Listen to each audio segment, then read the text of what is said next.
This is Duke University.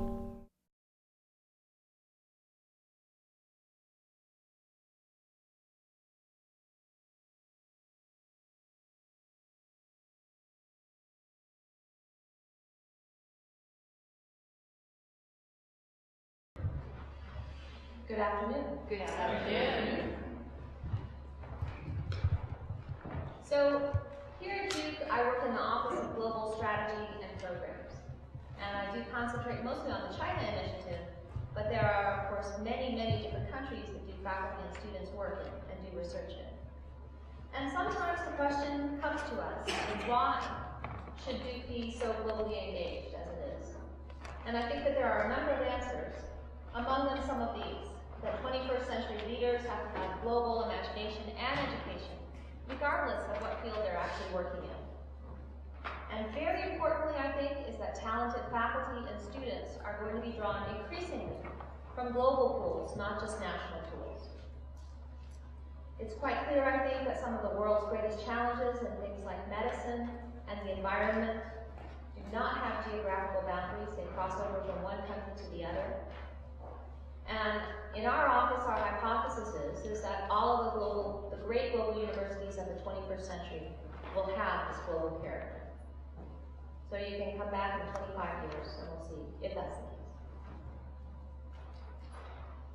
case. Duke's interest and engagement with the international community is reflected in the strategic plan, most recently the 2006 strategic plan. We operate in an interdependent world where what were once hard and fast borders are now permeable, individuals are part of an increasingly global community, and where problems transcend traditional boundaries. One of the things that Duke and other institutions are interested in is the situation and the context for global higher education all over the world. Global higher education faces many different challenges. Prominently among these are the need for rapid massification, which just means rapid expansion of the systems. In 1991, there were 65 million students in higher education. In 2006, 131 million and growing rapidly. This means the need for the development of new programs and new courses of study. Also a need for infrastructure, resources, and technology. All of these institutions need to have governance and autonomy. And this is all resulting in human capital, well-trained and mobile faculty and students. So many challenges that are faced at the global level. I'd like to look at the United States and China and a little bit of context and case study for each one. The United States has a well-developed, diversified system, more than 4,000 public and private institutions, enrolling almost 20 million students. The economic value of tertiary education to individual workers continues to grow. In other words, in order to make a living salary, it's even more important now than it was 25 years ago to have as much education as possible and preferably some university. There are many challenges that are faced by our higher education system. Among these are the continued growth of student populations, especially among previously underserved groups that we need to serve. There's continual pressure for innovation and expanded scope of any individual institution, and we see this in the number and type of degrees. And the oft-repeated phrase that we're training the leaders of the next century, of the 21st century. It's interesting that nobody really ever talks about training the followers of the 21st century, but presumably you need even more of those than the leaders. In the United States, we also face lower enrollments in the STEM fields, in the science, technology, engineering, and mathematics fields. And pretty much across the board, private and public institutions, a declining fiscal base. China is a quite different context. China has a very, very long history of higher education and learning. It also had the beginnings of a modern university system in the beginnings of the 20th century.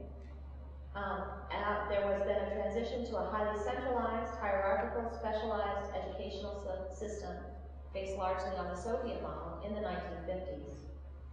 Some very large perturbations in the society, including the Great Leap Forward and the Cultural Revolution.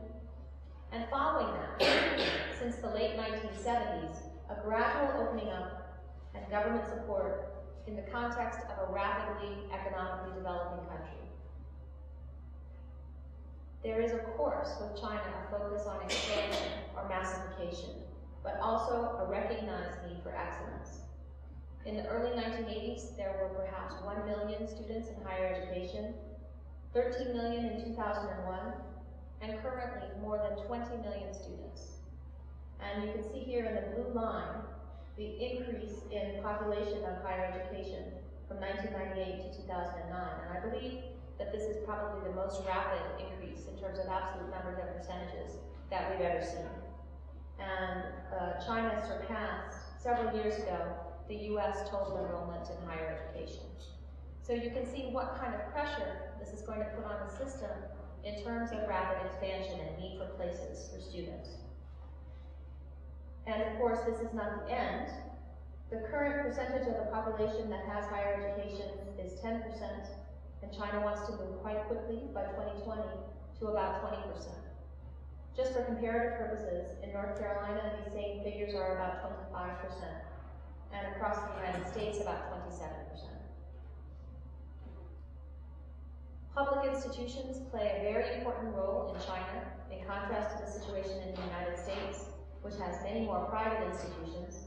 Although in the US, you do have to remember that the public institutions that we have are fewer in number. Some of them enroll many, many students. But the situation is changing in China. From public institutions, there's also a trend to rapidly growing number of private higher education institutions as well. So what has China done in response to this situation, in response to this need for a rapidly increasing number of places for students? Well, they do want, of course, to expand the number of places, but they also want to control quality and continue to improve quality. They have really focused on making a mobile student population, and this has really taken effect over the last 10 years. You have begun to see large numbers of Chinese students moving to other countries for higher education. And also, if you visit, as I have done recently, Wuhan University, for example, in Hubei province in China, you will see that there are students from many, many different countries that are also coming to China to study. So there's mobility in both directions. They've had a strong focus on IT development, and particularly at the more elite institutions, in terms of really upgrading their systems as quickly as possible. 10 universities have been the focus from the investment from the government to become world-class universities as quickly as possible. And then another response has been the formation of what are called joint venture universities. And as most of you probably know, Duke University is engaged with Wuhan University and the city of Kunshan in putting together a joint venture university called Duke Kunshan University. Well, what is a joint venture university? It's a collaborative venture of foreign and Chinese higher education institutions. These are separate and distinct legal entities. In other words, Duke Kunshan University will not be a branch campus of Duke. It will be a separate institution. These are not meant to serve their need for massification and for expansion. These are meant to serve in terms of increasing the excellence of the Chinese educational system. These joint venture institutions are meant to serve as models for both educational innovation and reform. So this is an artist rendering of the buildings of Duke Kunshan University. If you've read the Chronicle, you probably know that the buildings do not quite look like this at this time. They will not be ready for use until the fall of 2014.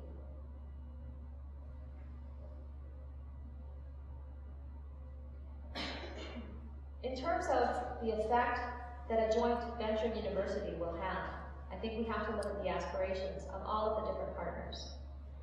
And for the city of Kunshan, where DKU, Duke Kunshan University, will be located, and who is paying for the construction and the buildings, and also subsidizing an operational subsidy for the first 10 years. Kunshan sees that DKU will spur the next phase of Kunshan's regional development based on the knowledge economy rather than the manufacturing economy. Wuhan University sees that DKU will strengthen international partnerships and its reputation for innovation. And the Ministry of Education, the ones who invited Duke in the first place to form this joint venture university, see DKU as developing local models of world-class educational practices to spur innovation and reform in Chinese higher education. For Duke, there are many reasons, but some are to serve as an open educational space to develop new modes of education to bring back to the Duke campus. And this is similar to what's currently happening with the Duke NUS Medical School in Singapore, whose curriculum is entirely based upon something called team-based learning, which is a collaborative learning style. That approach has been so successful in Singapore that it is now being implemented here in the medical center as well. And we certainly hope that DKU will serve as a platform for this kind of innovation that can then come back to the main campus. We hope that DKU will be a base for faculty and student engagement.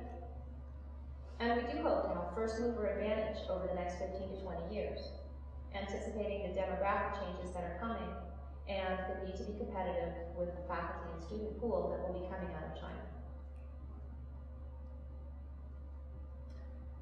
Both the United States and China face challenges in terms of expanding their university systems and also in terms of training leaders and achieving excellence in their systems.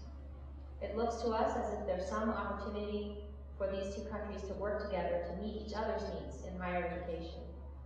But for this to work, this depends upon a continuing mutual alignment of aspirations. That in turn depends on having a highly mobile student population that can move to fill gaps as they appear.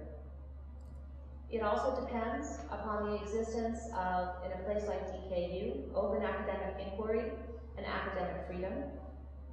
And of course, it also depends upon a positive context for US-China relations. I think that's all I want to say.